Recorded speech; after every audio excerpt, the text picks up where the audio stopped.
channel. Today in this video we're going to be discussing the Sunday slate for the Call of Duty League Draftkings betting slate for the Call of Duty League.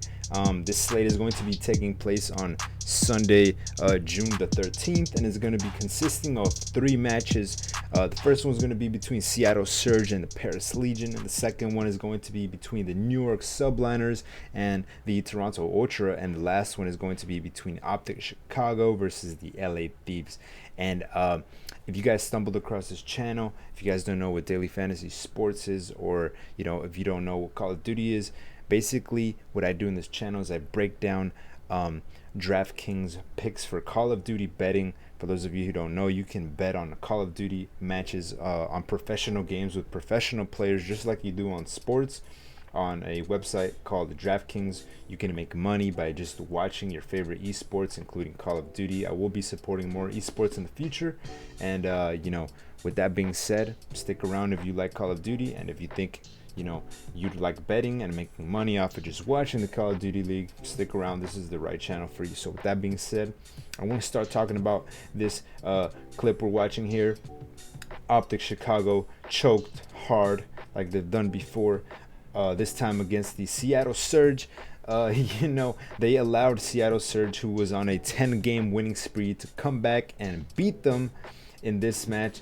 As you can see here, they had a technical pause, but even though the score says 3-4, Surge was leading this game 5-4 here. The series was tied 2-2. Pristini and Gunless clutched up, and they came through for the team. Seattle Surge broke their losing streak against a good team in Optic, Chicago. A team that Seattle was not favored. Look at Gunless, he's over here all happy. Seattle Surge was not supposed to beat Optic Chicago. And I'm not exactly sure what the playoff implications are here for Chicago, but nevertheless, we're gonna look at Seattle Surge and look at who really benefited in this game. Octane is a player who's been going off secretly for the Seattle Surge. 3 games out of his last 5 are 100+ fantasy point games, and those that he's posted upwards of 100 fantasy points have been good games. He posted 139 fantasy points against the Thieves. He posted 128 against Optic. Here, Octane, you see him right here on screen for those of you who don't know. He posted 113 against Minnesota, and this is a team that hasn't been looking good against anybody, man. But I mean, they came back, they broke the losing spree against Optic of all teams. Very unexpected. But that doesn't mean I have confidence that they're going to beat their next matchup in the Paris Legion. They might take a couple matches, but I don't feel confident that they have what it takes to be. I mean, they have what it takes to beat them because they beat Optic Chicago, but they broke a 10-game winning lose streak. Like they broke a 10-game losing streak, so I'm not confident in them anyways. But here we have Paris Legion, Pristini. We look at the scores. Hardpoint, first hardpoint. It was a close one, but Seattle Surge came on top. They lost to S&D to Optic Chicago in Moscow. They won the control in checkmate. They lost the hardpoint checkmate, and then they won the S&D on raid. So very, very interesting outcome here for Seattle. If we look at Seattle stats, man, blood red, and then they won against Chicago 3-2 in a miracle, what is a miracle series. If we look at their hardpoint stats, 16 and 23, 12 and 18 for the search and destroy, and an atrocious 4 and 19 for the control. Absolutely terrible team going up against the next terrible team. Or I think Paris Legion is like 4th from the bottom. I'm not exactly sure. They've only won 6 games out of 20 that they've not 20. I'm terrible at math. Out of 22 that they've played, Surges have only won. They're 5 out of 18.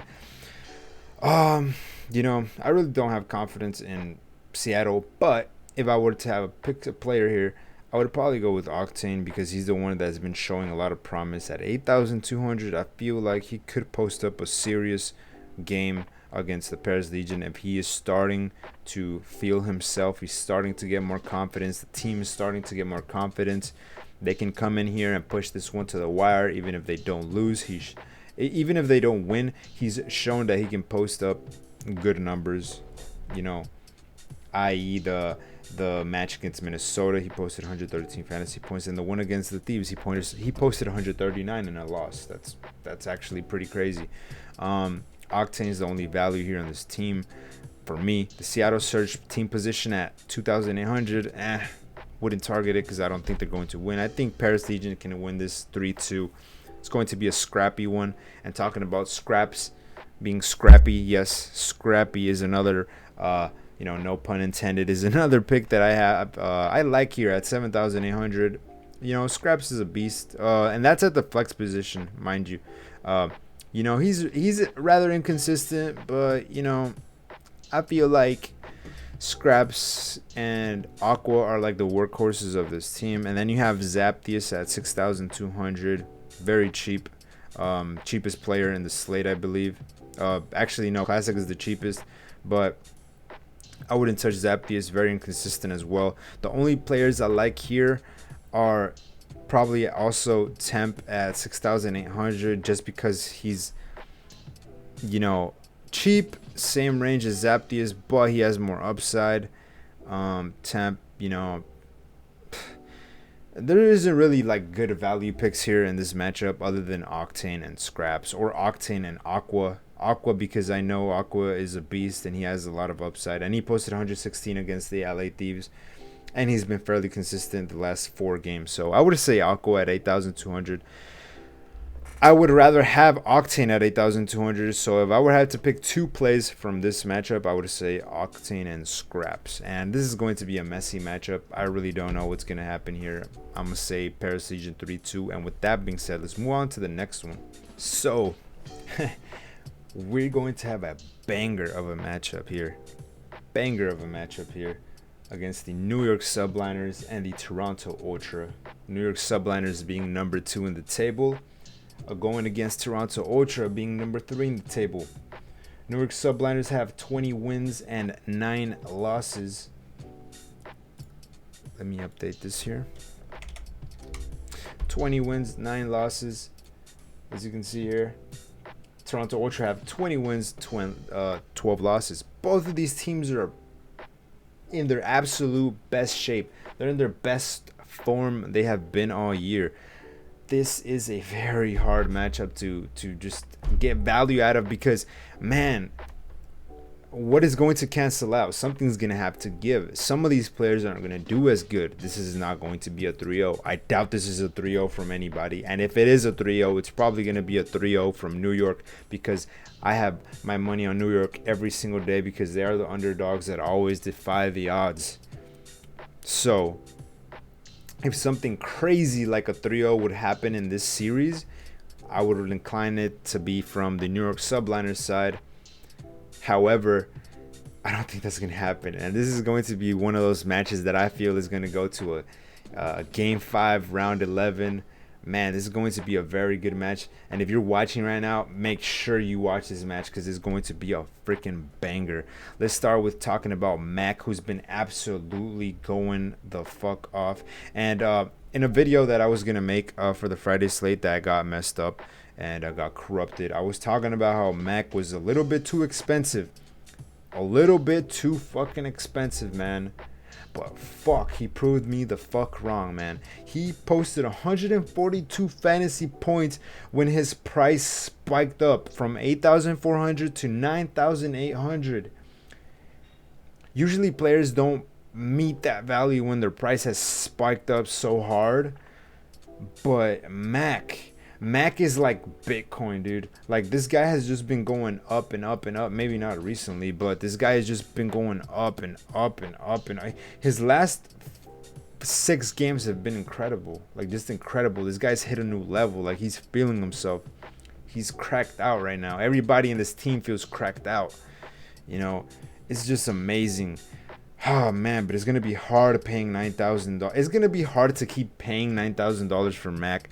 So I'm just going to keep fading him, man. Dude, like, it's hurt me, like, fading him in the last couple matches, but man, like he's just very expensive. I just feel like sooner or later he's gonna fall.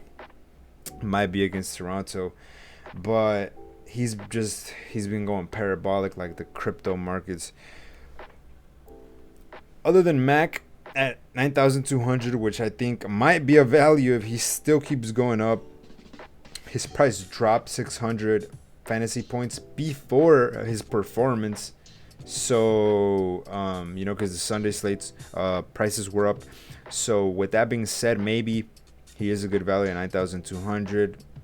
I would pick him up if you think he's going to keep posting those same numbers. Keep in mind, he's been posting those numbers against Gorillas, London, Dallas, and Florida. So 2 of those teams are good. The other 2 teams aren't.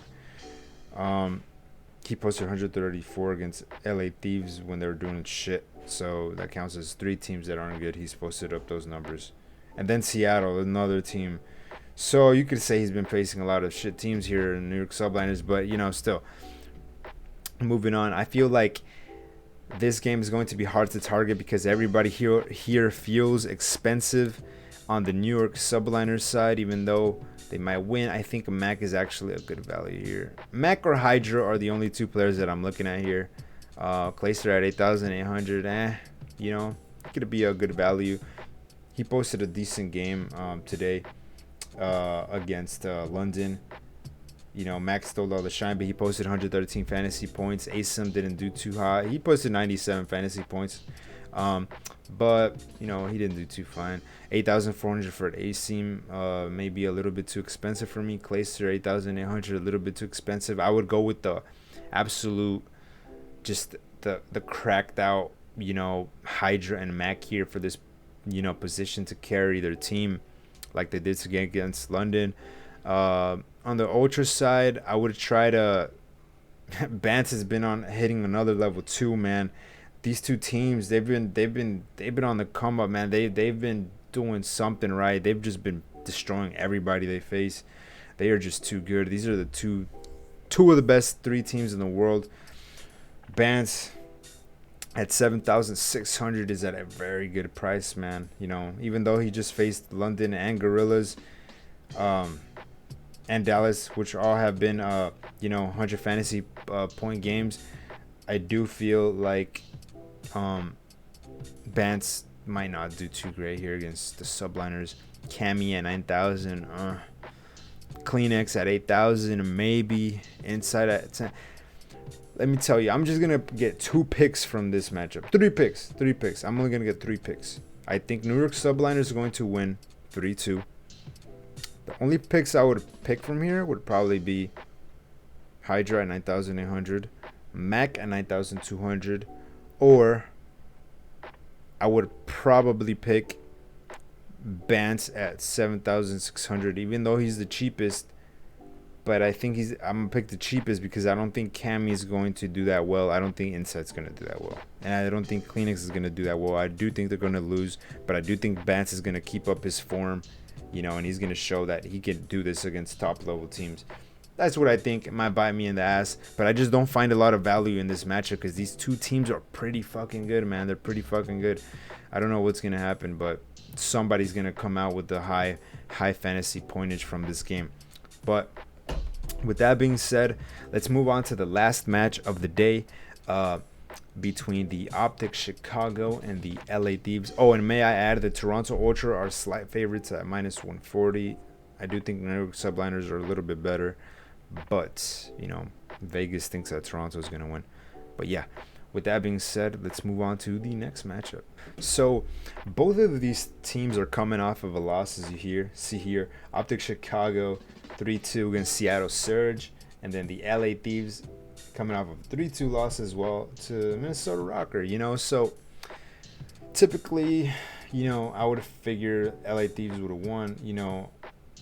Minnesota Rocker, I could see them winning too, a 3-2, close one. This one I really didn't expect with Chicago. So I don't know where Chicago's, state of mind is at. These guys have just been up and down, up and down, up and down, like the crypto markets as of recent. If we look at Optic stats, I feel like Optic, like I said here, they had a little run here. Starting from week 2, stage 3, they were losing to LA Thieves. They lost 3-1, lost to New York 3-1, got swept by Atlanta, turned it around in the major. I think this was the losers bracket or something. They beat Gorillas 3-1. They swept Dallas. They swept Florida. They lost to Toronto. And then here in stage 4, they won against Minnesota. They lost against Atlanta. They beat Paris. They lost Seattle. So win, loss, win, loss. What comes next? That's what I always think about. What's the chance that this is another win? For a win, loss, win, loss, win? Or a win, loss, win, loss, loss? I do think that LA Thieves is going to win here. I do feel like now that LA Thieves are like, okay, let's just run with one team. Let's not switch around players because they switch too much, and that fucks up the team chemistry. Now I think they're gonna Nate Shot over there is gonna be like, all right, leave the team how it is. Wherever they end up, that's where they're gonna end up. Huke, TJ Halley, Kenny, Slasher, on paper they're a pretty legit team, and I think that they're gonna quickly adjust to each other, quickly adjust to their game plan, and I think they're going to beat Chicago. I think they're going to beat Chicago, and they're going to redeem themselves for this 1-3, or not redeem themselves. They're actually going to repeat this, probably 1-3 victory over Chicago.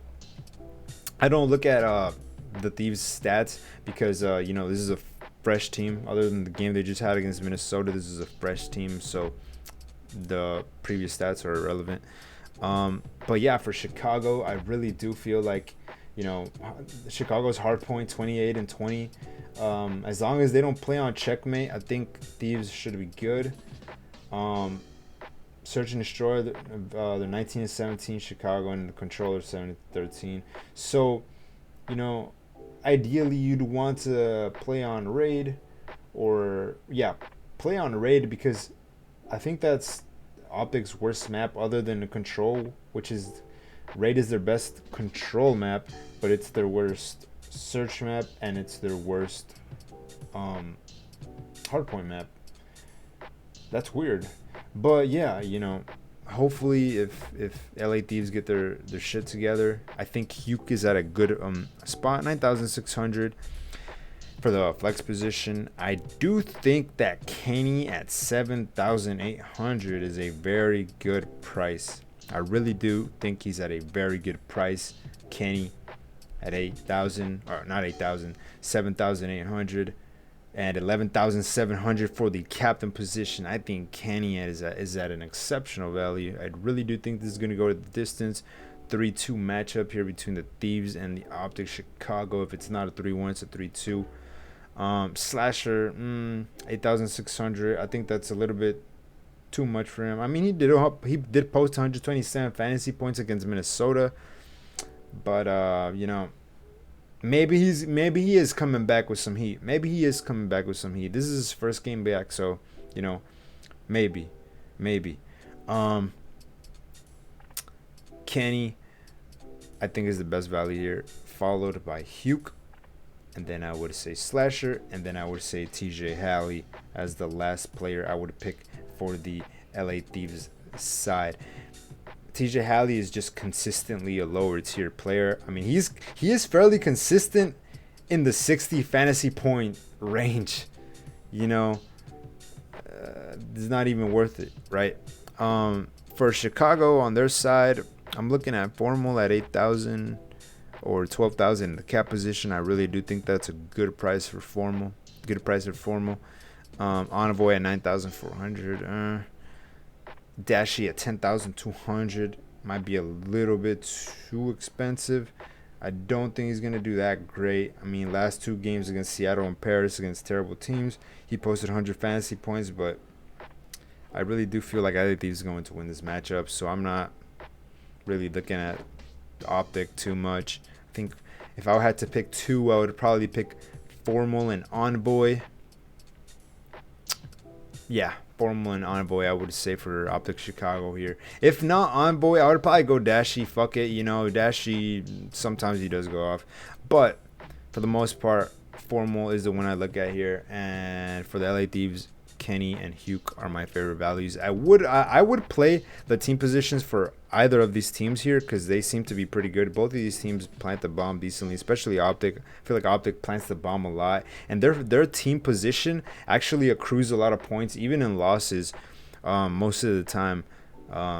But yeah, with that being said, I do predict a 3-2 win over by the LA Thieves over the Optic Chicago. And those are my thoughts on this set of games. It's going to be the last slate of the weekend before the major. These matches are going to be nice. Or at least the last two, New York Subliners against Toronto and Optic Chicago against LA Thieves, pretty banger matches. So I suggest you watch. And if you've watched this video this far, I encourage you to leave a like or a dislike or subscribe or turn your notification bell. That's for damn sure. Turn your notification bells on so you can get these videos on time when I publish them, because it's time sensitive information. This becomes irrelevant after the match is locked. So get your information in before you put money on any of these players. You want to be fully informed before you make any betting decisions. So yeah, with that being said, this is my channel, and I will be providing a lot of esports betting content for platforms like Draftkings in the future. So if you like it, stick around. Feel free to stick around. Feel free to follow my Twitter at XPFuel. I just made it, barely any followers. And I also have a Discord. You can see it here in the screen. You can add me there too. I'm going to be making a server, which trying to build a community around this esport and many other esports in the future. So yeah, stick around, follow those platforms if you want more information. And yeah, with that being said, thank you guys for watching, and I'll see you in the next video.